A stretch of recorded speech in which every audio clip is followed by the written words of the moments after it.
ఫినిహాసు అనే వ్యక్తి చూశాడు. ఫినిహాసు ఎవరు అని అంటే అహరోను గారి యొక్క మనవడు. అహరోను కుమారుడు ఎలియాజరు, ఎలియాజరు యొక్క కుమారుడు ఫినిహాసు. ఇతడు దాన్ని చూసి తట్టుకోలేక, మోషే ఇంతగా హెచ్చరిస్తా ఉన్నా అసలు ఏమాత్రం భయం లేకుండా వీళ్ళు ఇలా విచ్చలవిడిగా ప్రవర్తిస్తున్నారేంటి అని చెప్పి అతడు ఏం చేశాడంటే ఒక ఈట చేత పట్టుకుని వెళ్ళి వారిద్దరిని కలిసి పొడిచి చంపేశాడు. ఆమె మీద గుచ్చితే అది ఆ వ్యక్తి మీద కూడా వెళ్ళి ఇద్దరు కూడా ఈటలో చిక్కుకుని ఇద్దరు కూడా చనిపోయారు. ఫినిహాసు వాళ్ళని చంపేశాడు. వాళ్ళిద్దరిని చంపిన తర్వాత తెగులు ఆగిపోయింది అని అక్కడ మనకి కనిపిస్తుంది. దేవునికి స్తోత్రం, హల్లెలూయా. దేవునికి మహిమ కలుగును గాక. రెండు చేతులు పైకెత్తి స్తోత్రములు చెప్దాం. హల్లెలూయా, హల్లెలూయా. ఇక్కడ ఈ 6వ వచనంలో అయితే వారి పేర్లు వ్రాయబడలేదు. ఇశ్రాయేలు నుంచి ఒకడు అని ఉంది, మిద్యాను స్త్రీ అని ఉంది. వారి పేర్లు మనకి ఎక్కడ కనిపిస్తున్నాయి అంటే కింద మనం ఇందాక చదువుకున్నాం కదా, 14, 15 వచనాల్లో మనకి కనిపిస్తుంది. ఆ ఇశ్రాయేలులో ఒకడు ఎవరనంట, చంపబడిన వాని పేరు జిమ్రీ. అతడు ఎవరంట, జిమ్రీ. అతడు షిమ్యోనీలలో తన పితరుల కుటుంబమునకు ప్రధాని అయిన సాలు కుమారుడు. ఇశ్రాయేలు 12 గోత్రాలుంటే ఆ గోత్రాల్లో ఒక గోత్రమైన షిమ్యోను గోత్రానికి చెందిన పెద్దలలో ఒక ప్రధాని అయిన సాలు యొక్క కుమారుడంట ఈ జిమ్రీ. రెండవది చంపబడిన స్త్రీ ఎవరు, ఆమె పేరేం పేరంట, కొజ్బీ. ఈమె ఎవరు, ఆమె కూడా ప్రధాన అధిపతి యొక్క కుమార్తె అని అక్కడ మనకి కనబడుతుంది. దేవునికి స్తోత్రం, హల్లెలూయా.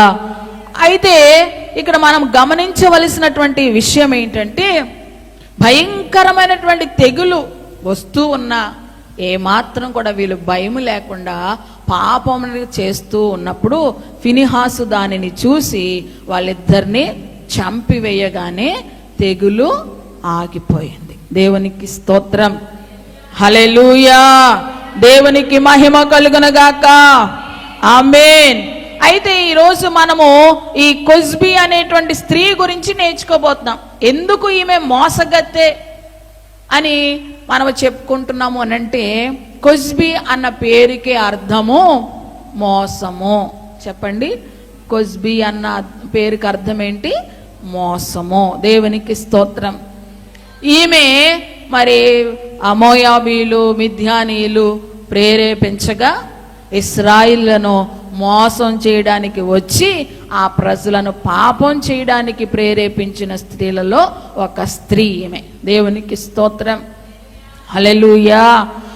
అక్కడికి వచ్చినటువంటి స్త్రీలందరూ కూడా మోసపూరితమైన ఆలోచన చేత వచ్చారు. మంచి బుద్ధితో వాళ్ళు రాళ్ళ, మంచి ఆలోచనతో వారు రాళ్ళ, మోసపూరితమైన ఆలోచనలతో వాళ్ళు వచ్చారు. ఆ ప్రజలను పాపంలో పడేసి వాళ్ళ చేత విగ్రహారాధన చేయించి వారి మీదకు దేవుని కోపం వచ్చే విధంగా వాళ్ళని ప్రేరేపించడానికి ఈ స్త్రీలందరూ కూడా వచ్చినట్లుగా మనము గమనిస్తాం. ఆ విధంగా వాళ్ళని సిద్ధపరిచి పంపించారు. ఎవరు, మోయాబు రాజు, మోయాబు పెద్దలు, మిద్యాను పెద్దలందరూ కూడా ఆ విధంగా ప్రేరేపించి ఈ స్త్రీలను అక్కడికి పంపించారు. వాళ్ళు అలాగా ప్రేరేపించారు, వాళ్ళు పాపం చేశారు. దేవుని కోపము ఇశ్రాయేలు మీద రగులుకుంది, తెగులు వచ్చింది, 24,000 మంది చనిపోయారు. చివరికి ఎప్పుడు ఆ తెగులు ఆగిందంటే ఈ జిమ్రీ, కొజ్బీ అనే వ్యక్తులు చంపబడిన తర్వాత పూర్తిగా తెగులు ఆగిపోయింది. దేవునికి స్తోత్రం, హల్లెలూయా, హల్లెలూయా. ఈ స్త్రీ గురించి కొన్ని విషయాలు క్లుప్తంగా మనం నేర్చుకుందాం. ఈ కొజ్బీ అనే స్త్రీ ఎవరు అసలే అని అంటే మొట్టమొదటిగా ఈమె మిద్యాను స్త్రీ.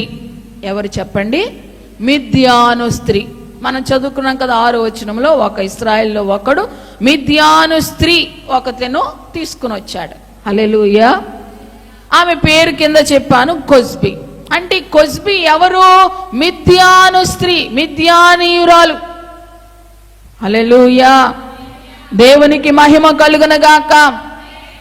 అసలు మిద్యాను ఎవరు, మిద్యానీయులు ఎవరు అని అంటే ఈ మిద్యాను ఎవరు అనే సంగతి మనకి ఆదికాండం 25వ అధ్యాయం 2వ వచనంలో మనకి కనిపిస్తుంది మిద్యాను అనే పేరు.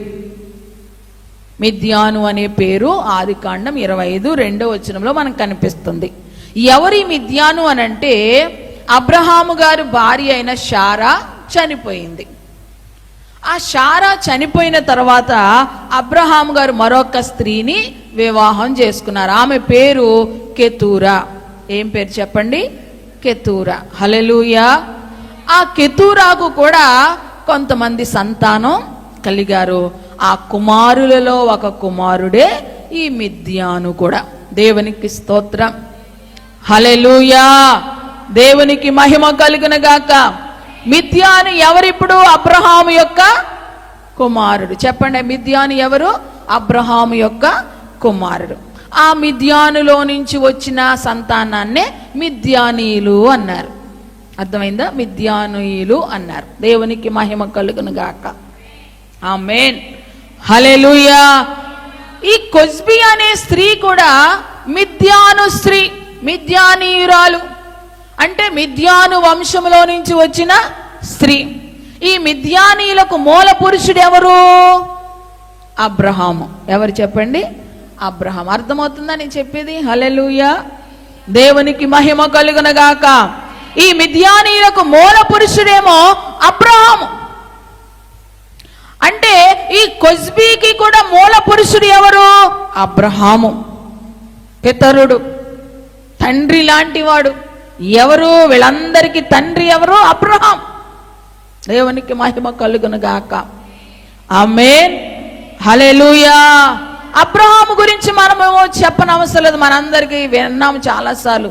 అబ్రహాము విశ్వాసులకు తండ్రి అని, దేవునికి స్నేహితుడని, అనేకమైన జనాంగానికి తండ్రి అని. అతని భక్తి గురించి మనం విన్నాం. దేవుని కోసము తన కొడుకును కూడా బలివ్వడానికి వెనుకడుగు వేయలేదు. హల్లెలూయా. గొప్ప యుద్ధ వీరుడు కూడా. లోతు కుటుంబము శత్రువులు చేతిలో చిక్కబడినప్పుడు వెళ్ళి యుద్ధం చేసి వాళ్ళని విడిపించి తీసుకుని వచ్చాడు. ఇలా అబ్రహాము ప్రతి విషయంలో నేటికి కూడా మనందరికీ ఒక మాదిరికరంగా ఉన్నాడు. విశ్వాసులమైన మనందరికీ తండ్రిగా ఉన్నాడు. దేవునికి స్తోత్రం. హల్లెలూయా. మనందరికీ మూల పురుషుడిగా ఉన్నాడు. ఆ వంశములో నుంచి వచ్చింది కొజ్బి అనేటువంటి స్త్రీ. మరి ఆ వంశంలో నుంచి వచ్చినప్పుడు అబ్రహాము ఆమెకి మూల పురుషుడై ఉన్నప్పుడు ఈమె జీవితం ఎలా ఉండాలో ఒక్కసారి ఆలోచన చేయండి.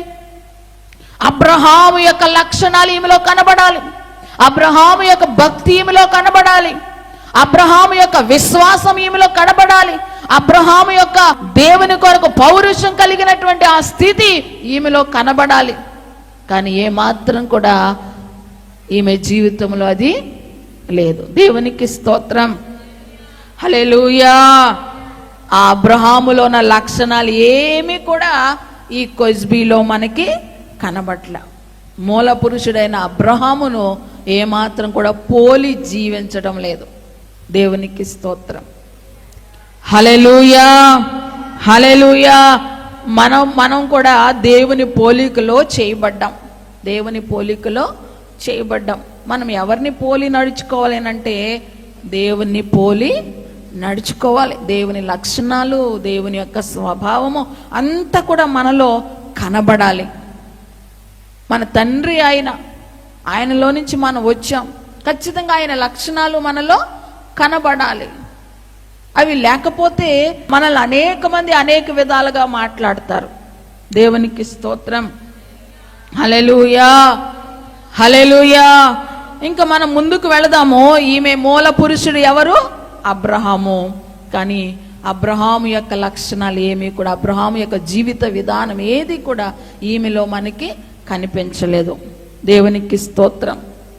అయితే ఈ మిద్యాను అబ్రహాము కుమారుడు మాత్రమే కాదు, కానీ నిర్గమకాండంలో మనము చూస్తే ఈ మోషే మామ మిద్యాను యాజకుడు అనేటువంటి మాట మనకు కనబడుతుంది. దేవునికి మహిమ కలుగును గాక. చూడండి, 2వ అధ్యాయం 16వ వచనంలో మనకు కనిపిస్తుంది ఆ మాట. నిర్గమకాండము 2:16 మనకి కనిపిస్తుంది కదా.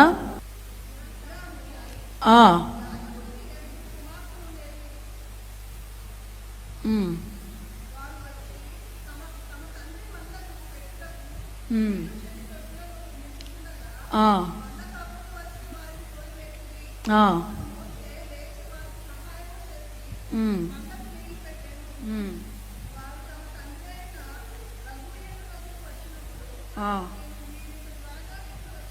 దేవునికి స్తోత్రం. మిద్యాను యాజకునికి 7 కుమార్తెలుండిరి. దేవునికి మహిమ కలుగును గాక. ఆమేన్. హల్లెలూయా, హల్లెలూయా. ఇతడు ఒక యాజకుడు. మిద్యాను అనేటువంటి అతను కూడా ఒక యాజకుడు. ఈయన ఎవరు? మోషేకు మామగారులాగా ఉన్నాడు. అంటే మోషే ఎవరిని వివాహం చేసుకున్నాడు అని అంటే ఈ మిద్యాను యొక్క కుమార్తెల్లో ఒకరిని వివాహము చేసుకున్నాడు. దేవునికి మహిమ కలుగును గాక. ఆమె పేరు సిప్పోరా. ఎవరు ఈమె? సిప్పోరా. సిప్పోరాను వివాహం చేసుకున్నాడు. అంటే సిప్పోరా కూడా ఎవరు అని అంటే మిద్యానీయురాలే. దేవునికి మహిమ కలుగును గాక. కానీ సిప్పోరా జీవితాన్ని మనము పరిశీలన చేస్తే సిప్పోరా మిద్యాను దేశానికి చెందిన వ్యక్తి అయినా సరే ఆమె ప్రవక్త అయిన మోషేకు భార్యగా అయింది. అంత మాత్రమే కాదు, దేవుని చేత అన్ని విషయాల్లో కూడా అంగీకరించబడినట్లుగా మనకి కనిపిస్తుంది. ఆమె జీవితము దేవునికి ఇష్టమైంది, సిప్పోరా జీవితం. అయితే ఈ కొజ్బీకి ముందు ఈ సిప్పోరా ఉన్నది కదా, ఆమెను కూడా పోనీ ఒక ఎగ్జాంపుల్గా తీసుకుని నా జాతిలో నుంచి వచ్చిన సిప్పోరా ఒక ప్రవక్త అయిన మోషేకి భార్యగా అయ్యింది అని అది కూడా పోనీ ఎగ్జాంపుల్గా తీసుకుని తన జీవితాన్ని సరి చేసుకోవడానికి ఆమె ఇష్టపడలేదు. దేవునికి మహిమ కలుగును గాక. ఆమేన్. హల్లెలూయా, హల్లెలూయా. దేవునికి మహిమ కలుగును గాక. ఈ కొజ్బీ మిద్యాను స్త్రీ, మిద్యానీయులకు చెందిన స్త్రీ. వీళ్ళ మూల పురుషుడు అబ్రహామే. ఈమె అబ్రహాము కుమార్తెగా ఉన్నది, కానీ దేవునికి చాలా దూరంగా జీవించింది. దేవునికి అవిధేయకరమైన పనులు చేసింది. దేవునికి కోపం పుట్టించే పనులు చేసింది. దేవునికి స్తోత్రం. పేరుకు అబ్రహాము కుమార్తె, కానీ ఆమె జీవితం మాత్రము అలాగా లేదు. ముందుగా మనం నేర్చుకోవలసిన విషయం ఏంటంటే నేడు కూడా చాలామంది దేవుని పిల్లలుగానే ఉంటున్నారు, క్రైస్తవులుగానే ఉంటున్నారు, విశ్వాసులుగానే కనబడుతున్నారు, పైకి భక్తి గలవారు వలె కనిపిస్తున్నారు. కానీ చాలామంది దేవుని శక్తిని కనపరచట్లేదు, దేవుని ప్రేమను కనపరచట్లేదు. మేము దేవుని పిల్లలు అని అనుకుంటున్నారు, కానీ దేవుణ్ణి వాళ్ళు చూపించట్లేదు లోకంలోనికి. హల్లెలూయా. ఈమె అబ్రహాము కుమార్తెగా ఉంది, కానీ అబ్రహాము యొక్క లక్షణాలు ఏమి ఈమెలో కనబడట్లా. నేడు చాలా మంది క్రైస్తవులుగా ఉంటున్నారు, క్రీస్తుని మేము కలిగి ఉన్నామని అంటున్నారు, కానీ క్రీస్తు యొక్క లక్షణాలు మాత్రం వారిలో కనిపించట్లేదు. దేవునికి స్తోత్రం. హల్లెలూయా. పైకి మాత్రమే భక్తి, పైకి మాత్రమే భక్తి. మేము క్రైస్తవులం, మేము విశ్వాసులం, మేము భక్తులం, మేము అది, మేము ఇది అని చెప్పుకుంటున్నారు, కానీ వారి జీవితం మాత్రం దేవుణ్ణి కనపరచట్లేదు. హల్లెలూయా, హల్లెలూయా. మన చుట్టూ ఉన్న వారికి మనము సువార్త ప్రకటించే విధానం ఏంటో తెలుసా? ఒకటి మన జీవితమే. మన చెప్పే మాట వినే కన్నా వాళ్ళు మన జీవితాన్ని, మన ప్రవర్తనను చూస్తారు. హల్లెలూయా. నువ్వు మాటికి వెళ్ళి మా దేవుణ్ణి నమ్ముకోండి అంటావు. ఇంటికి వచ్చేమో నోటంట అసహ్యకరమైన మాటలు, పలకరాని చెడ్డ బూతులు అన్నీ పలుకుతూ ఉంటావు. కనపడిన వాళ్ళందరికీ దేవుణ్ణి నమ్ముకోండి, మా దేవుడు గొప్పోడు, మా దేవుడిని గొప్పోడు, నమ్ముకోండి అంటావు. హల్లెలూయా, హల్లెలూయా. నువ్వు చెప్పేది మంచి మాటే, ఇంటికి వచ్చిన తర్వాత ఏమో నీ ప్రవర్తన సరిగ్గా లేదు, నీ ఇంటిలో నీ కుటుంబం దగ్గర ప్రవర్తించే తీరు సరిగ్గా లేదు. అప్పుడు నువ్వు చెప్పేవాళ్ళు ఏమంటారు? ఏం చూస్తారు? నువ్వు చెప్పే మాట వింటారా? నీ జీవితాన్ని చూస్తారా వాళ్ళు? నీ జీవితం చూసి అసలు నువ్వే సరిగ్గా లేవు, ముందు మాకేం చెప్తావు అంటారు. ఎవరు వినరు. వాళ్ళు చూసేదేంటి? మన జీవితాన్ని చూస్తారు. దేవునికి స్తోత్రం. మనం ఎవరం అనే దానికన్నా మన జీవితమే గొప్ప సాక్ష్యం ప్రజలకి. హల్లెలూయా, దేవుని నామానికి మహిమ కలుగునుగాక. మనము క్రైస్తవులో నేను దేవుణ్ణి నమ్ముకున్నాను మనం చెప్పవసరలా. మన జీవితం, మన ప్రవర్తనే ప్రజలకు తెలియపరచాలి. మన దేవుడు ఎంత గొప్పవాడు, ఎంత శక్తి కలిగిన వాడు, ఆయన లక్షణాలు మనలో కనబడినప్పుడే వాళ్ళే తెలుసుకుంటారు నిజంగా వీళ్ళ దేవుడు ఎంత గొప్పవాడు అని. వాళ్ళ నోరంట వాళ్ళే అంటారు. హల్లెలూయా, హల్లెలూయా. అది మనం నేర్చుకోవాలని ఈరోజు పరిశుద్ధాత్మ దేవుడు మనకు నేర్పిస్తున్నాడు. ఈ స్త్రీ అవ్వడానికి మిద్యాను స్త్రీయే, అబ్రహాము వంశములో నుంచి వచ్చిన స్త్రీయే, కానీ ఆమె జీవితంలో మాత్రము ఆ క్రియలు, ఆ ప్రవర్తన, లక్షణాలు ఎక్కడా కూడా లేవు. అలా మనం ఉండకూడదని ఈరోజు దేవుడు మనకి నేర్పిస్తున్నాడు. దేవునికి స్తోత్రం. హల్లెలూయా.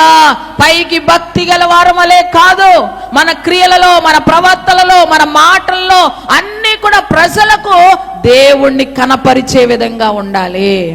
దేవుణ్ణి చూపించాలి. మన మాట ద్వారా, మన ప్రవర్తన ద్వారా దేవుణ్ణి మనము చూపించాలి ప్రజలకు. దేవునికి స్తోత్రం. హల్లెలూయా. స్త్రీలమైన మనం అలా ఉండాలని ఈరోజు మరొకసారి దేవుడు మనకి జ్ఞాపకం చేస్తున్నాడు. నీ చుట్టూ ఉన్న ప్రజలు నువ్వు ఇంటికాడ ఉన్నప్పుడు ఏం మాట్లాడుతున్నావు, ఏం చూస్తున్నావు అన్ని గమనిస్తారు. దానిని బట్టి వారు దేవుని దగ్గరికి రావాలా వద్దా అని వాళ్ళు తీర్మానం చేసుకుంటారు. కాబట్టి నువ్వు ఆ విషయాన్ని గమనించి, నువ్వు కేవలం పైకి మాత్రమే భక్తి కాదు, చర్చ్లో ఉన్నప్పుడు మాత్రమే భక్తి కాదు, బయటికి వెళ్ళినప్పుడు కూడా, నీ ఇంటి దగ్గర కూడా ప్రతి విషయంలో నువ్వు దేవుణ్ణి కనపరచాలి, చూపించాలి ప్రజలకు. దేవునికి స్తోత్రం. హల్లెలూయా. ఈ కొజ్బీ అనే స్త్రీ ఎవరు అనంటే, మొట్టమొదటిగా ఆమె మిద్యాను స్త్రీ. రెండవది ఈమె ఎవరు అనంటే మనకి 15వ వచనంలో కనిపిస్తుంది. 25వ అధ్యాయము 15వ వచనము చదువుదామా మరొకసారి. నిర్గమకాండము 25:15. చంపబడిన స్త్రీ పేరు కొజ్బీ. ఆమె సూరు కుమార్తె. అతడు మిద్యానీలలో ఒక గోత్రమునకును తన పితరుల కుటుంబమునకును ప్రధాని అయ్యుండెను. హల్లెలూయా, హల్లెలూయా. ఈయన ఎవరు అనంటే ఒక గోత్రానికి, తన పితరుల కుటుంబానికి ప్రధాని అయిన సూరు అనే వాని యొక్క కుమార్తె. దేవునికి స్తోత్రం. అంటే ఒక మాటలో చెప్పాలంటే మిద్యాను గోత్ర పెద్దలలో ఒకని యొక్క కుమార్తె అన్నమాట ఈమె. దేవునికి స్తోత్రం. అంటే వీళ్ళ డాడీ, వీళ్ళ నాన్నగారు ఒక పెద్దగా ఉన్నారు, ఒక గోత్రానికి పెద్ద, ఒక అధికారంలో ఉన్నారు. దేవునికి మహిమ కలుగును గాక. ఒక అధికారి యొక్క కుమార్తెగా ఈమె ఉన్నది. సామాన్యమైన స్థితిలో ఈమె లేదు. ఒక అధికారి యొక్క కుమార్తెగా, ఒక పెద్ద యొక్క కుమార్తెగా ఈమె ఉంది. మరి ఒక అధికారిని యొక్క కుమార్తెగా ఈమె ఉన్నప్పుడు, ఒక పెద్ద యొక్క కుమార్తెగా ఈమె ఉన్నప్పుడు ఇతరులకు ఎంత మాదిరికరమైన జీవితం ఈమె జీవించాలి. హల్లెలూయా. తన తోటి యవన పిల్లలు ఉంటారు, ఆ చుట్టూ సమాజం ఉంటుంది, కుటుంబం ఉంటుంది.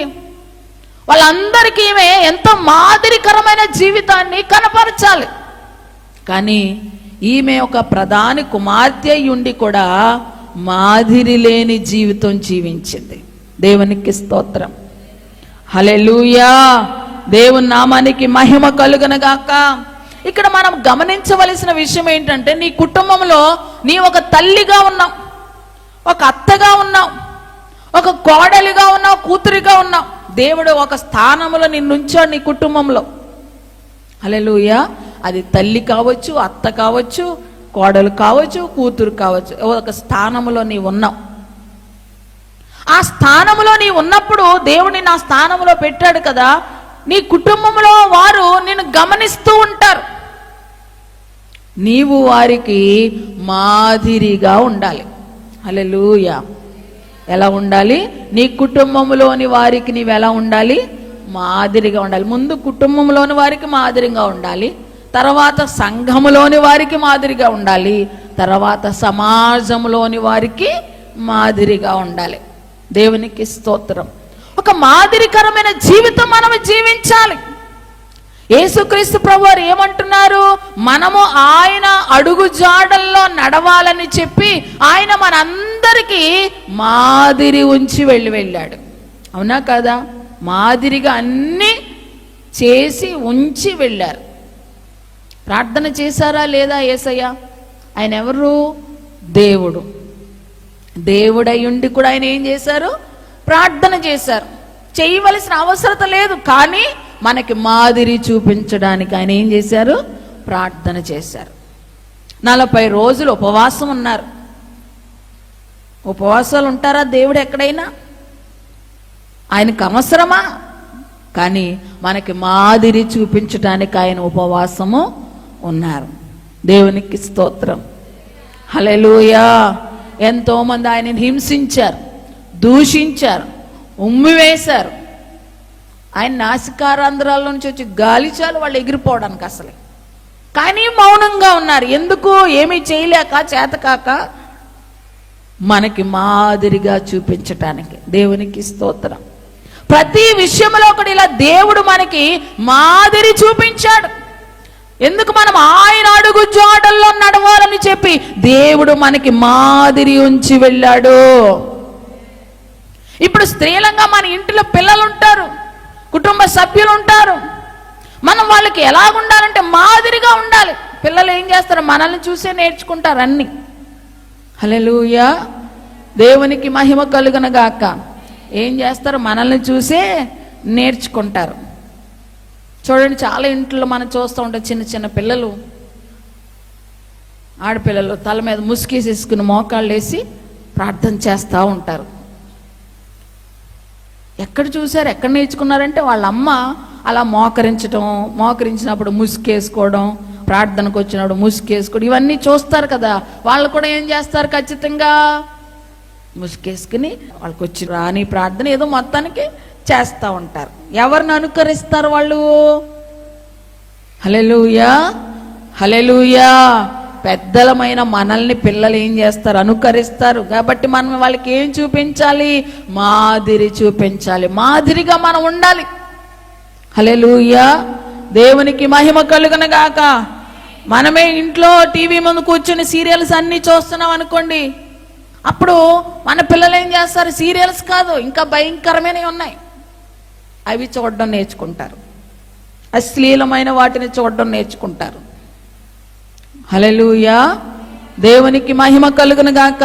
మనము చిన్న అబద్ధం ఆడామనుకోండి, వాళ్ళు పెద్ద పెద్ద అబద్ధాలు ఆడతారు. మనం చిన్న దొంగతనం చేసామనుకోండి, వాళ్ళు ఇంకా పెద్ద పెద్ద దొంగతనాలు చేస్తారు. అంటే వాళ్ళు ఎవరిని మాదిరిగా తీసుకుంటారు? మనల్నే మాదిరిగా తీసుకుంటారు. అందుకనే మనం చాలా జాగ్రత్తగా ఉండాలి. హల్లెలూయా. దేవునికి మహిమ కలుగును గాక.